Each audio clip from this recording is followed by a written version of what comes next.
Lots of people travel to the big station at the end of the line.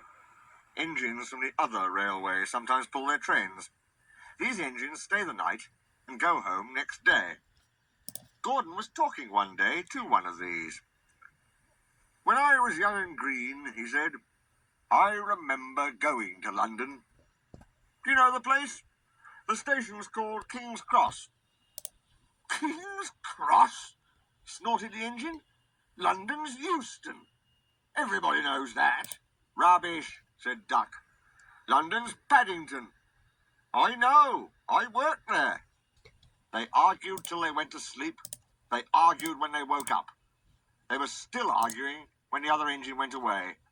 "Stupid thing," said Gordon crossly. "I've no patience." "Stupid yourself," said Duck. "London's Paddington. Paddington, do you hear?" "Stop arguing," James broke in. "You make me tired. You're both agreed about something anyway." "What's that?" "London's not Euston," laughed James. "Now shut up."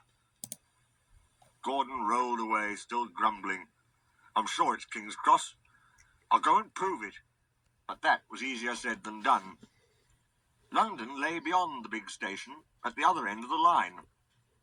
Gordon had to stop there. Another engine then took his train. "If I didn't stop," he thought, "I could go to London."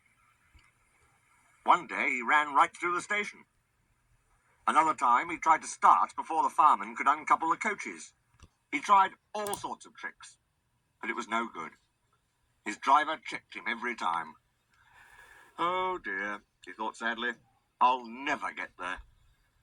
One day he pulled the express to the station as usual.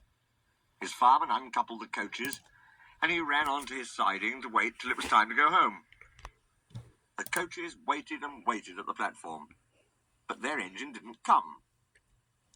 A porter ran across and spoke to Gordon's driver. "The inspector's on the platform. He wants to see you." The driver climbed down from the cab and walked over to the station. He came back in a few minutes looking excited.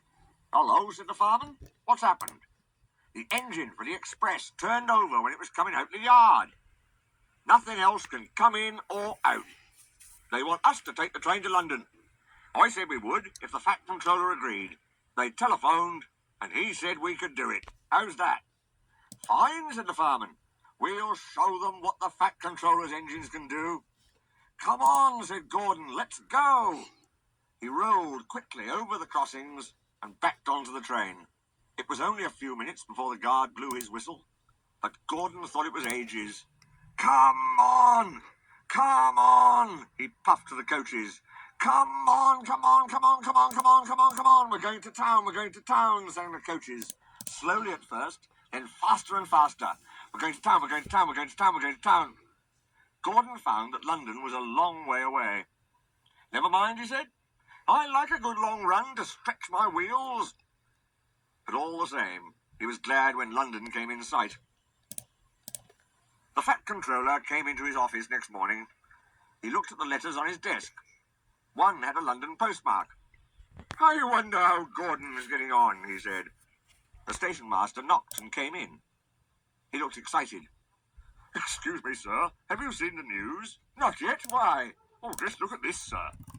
The Fat Controller took the newspaper. "Good gracious me," he said. "There's Gordon. Headlines, too. Famous engine at London station. Police called to control crowds." The Fat Controller read on, absorbed. Gordon returned next day. The Fat Controller spoke to his driver and fireman.